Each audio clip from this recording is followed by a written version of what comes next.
that you guys are here, that you made the time. Thank you very much. I really appreciate the time. I always use this phrase that you can always make more money, but you cannot make more time. And that's why I kind of, time is of the essence to me very, very much. I'm pretty much compulsive around time, specifically when I run projects or workshops, etc. And that's something I very cherish very much. So I appreciate you being here, and that makes, makes this whole thing worthwhile, I guess. And I've spent some time at Deloitte Digital. I was the head of service design over there, trying to, combine these worlds of design and business and customer research into something that will have a tangible impact on the business that we were supporting back then. And when I actually was joining up with Deloitte, I felt like this is going to be my life's work. That I'm going to scratch this itch of mine that I still have, really. And I've learned a lot. There was a lot of crazy, great, unbelievable projects to be part of. But that itch remained, and therefore I just decided to, to follow up on my own path, and and started this 99 grit madness, which is something that I cherish very much. And this whole vision of the company is 99 grit. It's a derivative of if you think of Edison or people that went through the grind of doing the hard work, that's what I believe in very much. I've done quite a few design courses and art courses, and every artist I met on my way there, they would always say that it's 1% talent and 99% grit. And I would just that was something that really kind of caught up with me over the time that I was kind of pushing through that career of mine. And and I just built this brand around this whole vision that it's all about grit and perseverance and the hard work. And that's just something that keeps me going. And like personally, I have 2 kids, a wife. We've spent some time in the UK, 4 years in the UK. We spent a year on the road in South America on the motorcycle. So we've spent quite a lot of kilometers covering and filling the brain with with a lot of energy. And after coming back from New York, I remember broke, no money, but with a head full of ideas of what I want to do with my life. And that's when I started to shift into this whole creative field of work and art and design, and then follow up with motion design, film, photography, and then combined all of that into something that formed a career in design. Starting as a visual designer and then just going all the way to managing director, and then running that capability for Deloitte. And it was just something very, very inspiring. But we're not stopping there. It's like we're trying to make not only make this company what it should be, but also inspire others to make that shift of their own. I used to be a civil engineer. I hated that job, and every Sunday would be a depression for me. And after coming back from the trip, I decided that I don't want to do that anymore. I invested 9 years into that role, and I use some of it because there's so many analogies and so many similarities between the mindset of a engineer, designer, and the developer, the contractor, the person that needs to build something that you've designed. And that threshold of communication between what you've designed and how you translate that information to the developer, to who's going to build that thing, is something that I leverage very much from the experience that I had on those massive transportation projects. And but I needed to make that shift, put a lot of stuff on that on the line, and here I am. I'm looking forward to some of the discussion that we might have today about innovation, about what traps of innovation I went through. And there's a few things that I wanted to make sure that kind of land here on this table. And I would be more than kind of willing to open up for discussions around some of those topics when it comes to innovation itself, what it is, how to define it, does it really exist, how to kill it, because I've seen it happen very often, in many projects. But my field of kind of expertise, or the way that I kind of structure my time, apart from doing any personal duties of my own, is built around 2 things. One of them is the agency and kind of supporting big clients, big brands on experience design, innovation, and that part of design. And the other leg of 99 Grit is the 99 Grit Academy. So I'm a lecturer in the Fine Arts University, teaching artists about design. And also I run a digital school when it comes to marketplaces like Udemy, Skillshare, stuff like that. So we're getting closer to 13,000 students now. And yeah, hopefully we'll reach 20,000 by the end of this year, hopefully. So we're working on that. Thank you, Andy. All Yeah, right. and today our topic is innovation traps. We had a conversation before with one of the head of innovation organization, middle-sized bank, and we even like slightly touch the topic. Okay, why sometimes innovation doesn't work? And I believe today's conversation can reveal a lot of insights. What could be innovation traps when you start applying them or start fostering them within the company, and why sometimes it doesn't work? Maybe we can start from conversation. What does it mean innovation? What does it mean innovative culture for organization? And based on your experience, how would you describe that, and how companies moving toward that culture? I think that when it comes to the definition of innovation, you type in the word innovation into Google or any other search term that relates to that vividly, you get a lot of results. And I think that there's a lot of misconceptions, or not even misconceptions, just different definitions of this whole thing. And obviously, like every consultant designer, I have my own 3 circles of wisdom, that it's a combination of those 3 areas, etc. But to be honest, to me, innovation is something that I define as a change of meaning of whatever that is. And I always use this example of Edison is a very, very, very good example of showing what innovation isn't. To me, the light bulb, something that he's developed and or make it commercially viable, because he wasn't the one that actually invented the first patent for light bulb, but that was an invention. It wasn't innovation as such. What actually happened when he's created that light bulb, which was the invention, actually caused a massive innovation in a sector of candle production, to me, because the entire sector that today still is a multi-million or a multi-billion dollar industry, it's still here. It's not a source of light anymore because we have electricity, light bulbs, etc. But at the end of the day, the biggest innovation happened there, because they needed to take whatever was left of the candle, of the product, of the service that they were providing, and they needed to shift what that actually meant from a source of light to something that was dramatically different, using the same mean of, the same commodity, the same product, the same packaging, the same service around it. But they just needed to change the meaning of what candle actually is, that it's not a source of light anymore. It's a source of atmosphere. It's a source of smell. Right now, there's ideas about, putting it into architecture, kind of interior designs. And there's a lot of different pivots that this sector is making out of that one product, which is the light bulb, which is the candle. And there's a lot of different examples. And that's why companies like Uber or Airbnb, to me, are innovative, because they have changed the meaning of whatever they're touching when it comes to their core business. So to me, Uber is innovative because ever since Uber, every car could be a taxi. And that changes what a car is as far as the meaning of that product or a service or that mobility factor in it. And that's what makes that company, to me, innovative. And that's how I define innovation. Same goes for Airbnb. So ever since Airbnb, every home could be a hotel, right? So these kind of shifts in the meaning, to me personally, that's how I define what innovation actually is. And that shift is where I'm looking for innovative ideas.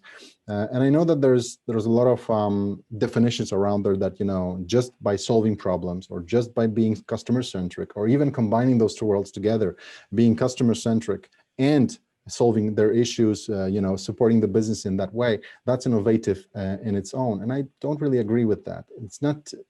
I don't think that it's enough of an innovation to me to just solve issues or just to resolve problems for a specific customer group or a customer segment as a whole.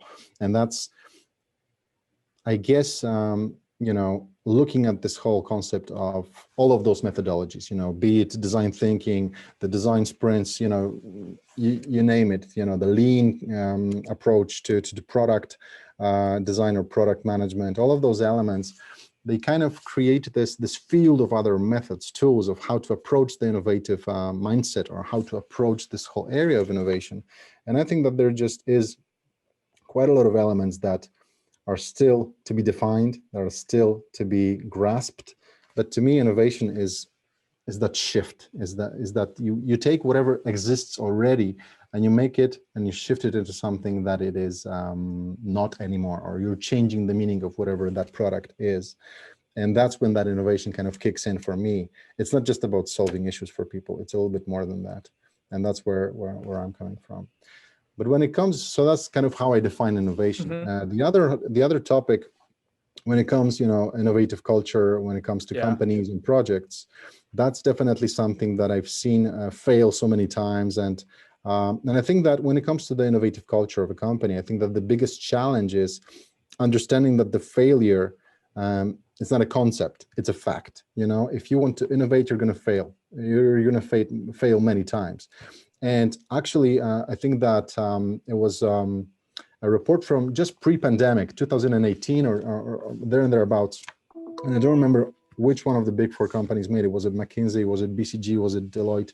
I've got them somewhere, but I remember vividly the statistic that they've shown about failure. And that was a comparison between the startup scene and the internal company product innovation.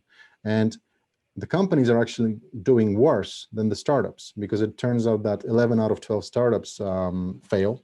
But when it comes to internal innovation, you have a big organization, you're trying to innovate internally, you've got a big bank, financial institution, that's legislated heavily, all of the, complex procedures and processes and compliance, etc. It's all there. And I guess that is a factor, but that's actually where 17 out of 18 ideas or innovative solutions fail. So they're actually doing worse than the startup scene. So that only shows us that, that failure aspect of this whole thing needs to be embedded within, within that conversation of, if you want to innovate, be prepared. It's going to cost, you resources, time, and a lot of discipline, and, and kind of bringing yourself, up from those fallen projects, back onto the, onto the road of innovation again, towards that path. And that's where this whole lean product management, design thinking, all of those methodologies that add additional layers of validation, additional ways of making sure that you fail faster. That's why they're so relevant, So that's when it comes to culture. I think that that's one of the biggest issues, that when we do an innovative approach, the first thing we talk about is, okay, how do you define what's going to happen in this project? How do you define innovation? Because if you define it the way that we do, we're going to fail some, and just be ready for that, and even appreciate that we failed, 3 or 4 times before we got to some results, because that's the process of innovating. And there isn't a better way yet, I believe. So that's one thing.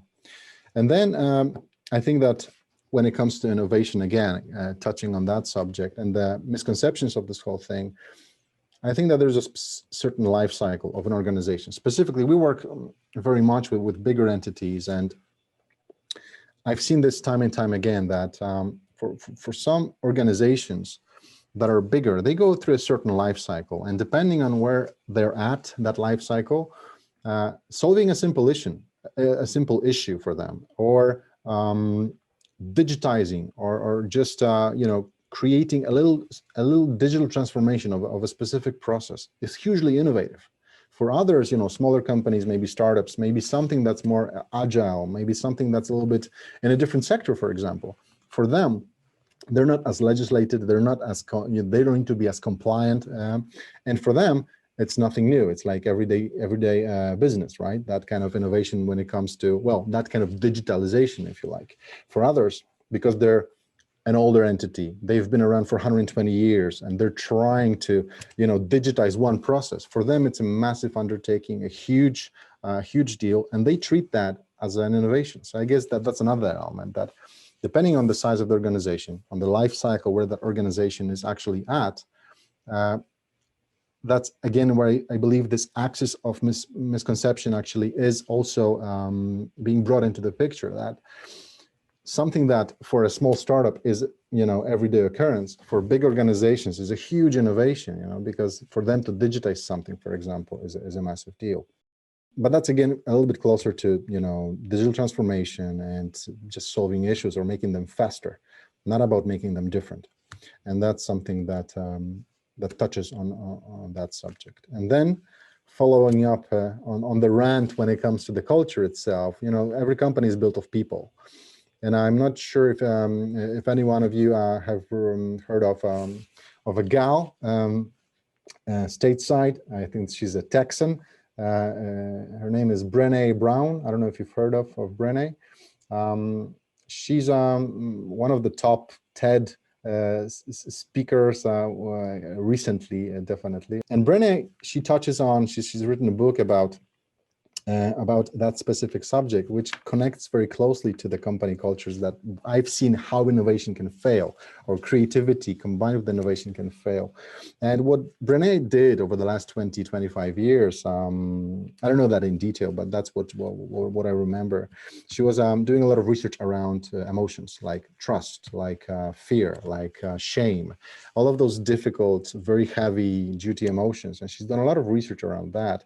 And she's deriving results and conclusions out of that data now. She's got, over 200,000 or 300,000 data kind of points that she's deriving information from now. So she's got all the data. She's gaining information out of them now. And one of the crucial elements that she's raised is that our core emotional element of our being is the vulnerability. And out of that vulnerability, there are positive and negative emotions. I don't want to rant too much around that, but as a concept, the vulnerable core of our being, there are positive and negative emotions that are derived from it. So everything related to shame, fear, trust, everything that's negative about our kind of, these negative emotions, they come from that vulnerability, and everything positive as well. So things like creativity and joy and happiness and all of those. And what she's found is that you cannot selectively numb any of those, selectively, saying that if we, to use an example, I'm sure that every one of you has been in a difficult situation, a stressful meeting. We're going up to a CEO's office. There's the 27th floor. We need to pitch an idea. There's a lot of money at stake, a lot of stress. Or you've been, in an exam of some sort that elevated the stress to a certain level. And whenever we get into those situations and into that environment and into that context of stress, we automatically build a wall against the fear, against the the judgment, the shame that we feel. And these are little glimpses of those emotions, but we still kind of build that wall. And what she's found in research is that you cannot selectively numb those feelings. So when you build a wall against shame, fear, and the difficult boss judging your every idea, you're building the same wall against those positive emotions like creativity, like joy and all of those. And I've seen it time and time again, the meetings that we're part of in those innovative projects, that we're running a brainstorming session, or an ideation session, using some fancy, crazy tools, gluing Post-it notes to the wall and all that craziness, right? Which I'm a very pragmatic person about that. I don't believe that that's the simple tools, difficult discussions, a different topic. But and the second, a difficult leader or a boss walks in, you can see how the creativity kind of drains away from that room. And that's exactly what I've seen happen time and time again in the culture of the team trying to be innovative. If the culture only on paper says that, okay, we want this project to be innovative and we want to generate a lot of ideas, but if it's just on paper and then the first ideation session happens and you have a lot of judgment, a lot of criticism in that, that's where that innovation, and that creativity, that spark is being killed very, very quickly, and I've seen it time and time again. And that's something that we really need to watch out for. If we want to do innovation, first of all, to kind of sum up and recap, make sure that we're ready, actively ready to fail. And that's one thing. But another element of this whole thing, and I think that's a little bit more important than that, is making sure that the environment that we create for innovation or creativity with any project is, without that shame, without that fear, without any judgment. And that's difficult to do because we all know that boss. We all can imagine that person that, we all have that experience in our past. But I believe that it's within us as well as part of those teams. And I've seen it again, these little haha moments. There's a team that knows each other. They've been together in the trenches, through the trenches, and they've spent quite a lot of time together.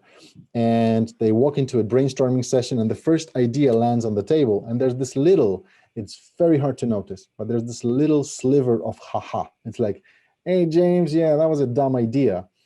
And that's these kind of, little jokes, haha here, haha there, they very negatively can affect whatever's happening after that little thing. Because James, that will be the first idea he's put on the table, and that will be the last one, because he will have that little element, that little sliver, that little, whisper with every idea he has. I'm not going to say it. I'm not going to say it because they're going to laugh at me again. And I know that, we like the teams. There's a lot of fun. We're having a lot of fun. There's a lot of laughing around. But when we were coming up with the theme of this meeting today with Pavel, we were actually thinking of a theme called, how joking kills innovation, to touch on this specific subject, because it's pretty relevant. And let me tell you, if you don't watch for these things, they can very quickly affect whatever we're doing in a very, very negative way.